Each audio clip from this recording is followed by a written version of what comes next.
Donc là, on est le lundi 26 février, donc pas grand chose dans le calendrier. Voilà. Quand même, il y a eu les earnings de Berkshire samedi. Je sais pas si vous l'avez entendu, donc ils font leur earnings samedi. EPS est inférieur aux attentes. Donc là, la clé pour cette journée, c'est d'identifier les signaux d'une correction. La session EU, la session EU qui se maintient sous MIVHB, à l'Open US, le rejet MIVHB, le RH qui devient RH50, le double bottom sur BJP qui échoue, la cassure au test confirmation à 20 heures, donc là il devient très probable qu'il va y avoir une leg 2 ou un triangle descendant. Ça c'est vraiment ce que j'ai pas vu.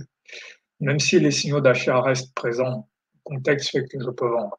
Donc il reste quand même le rebond BJP, le double bottom, mais il y avait quand même beaucoup plus de signaux vendeurs, l'Open RJ MIVHB, le RH50, la cassure confirmation de BJP et le triangle à 20 heures.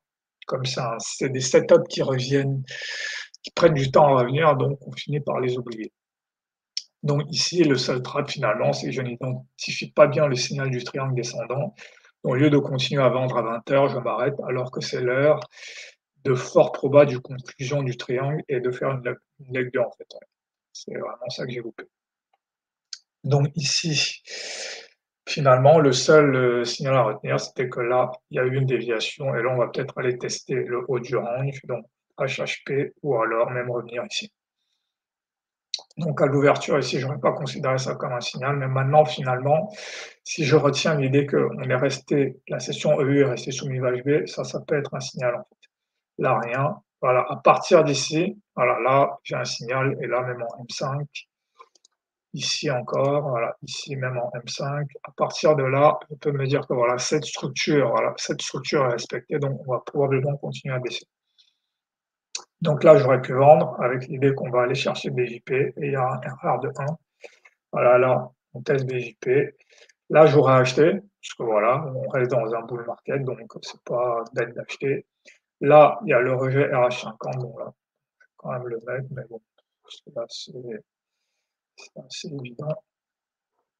Donc voilà, ici, premier rejet RH50, second rejet. Voilà, ça correspond à cette zone-ci. Quand j'ai ce mini double top ici en M5, là, c'est un.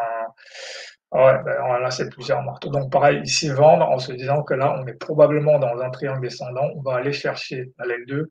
Et ça aussi, c'est un test 1-2 de BJP en fait. On teste une fois, on remonte, on revient, breaker BJP.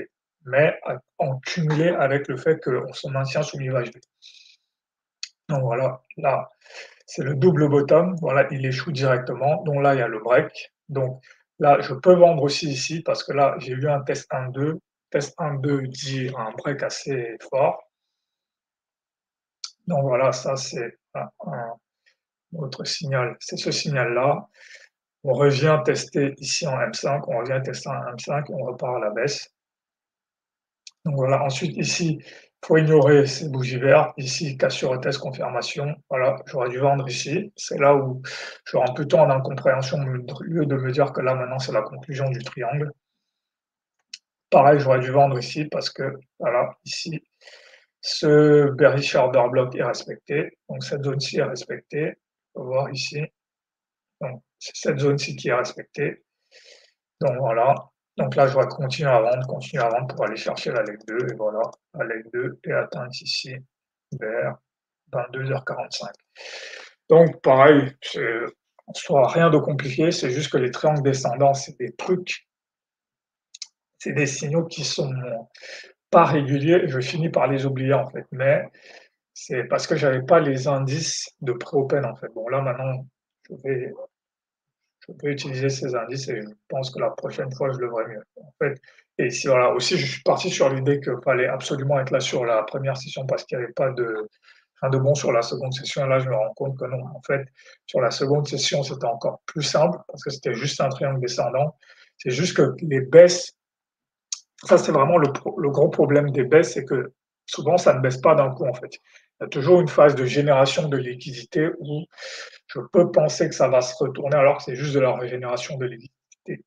Et là, ça part à la baisse. Donc voilà, et bon voilà, là je peux voir mes signaux en M5 ici, ici, voilà, les structures sont respectées, donc voilà.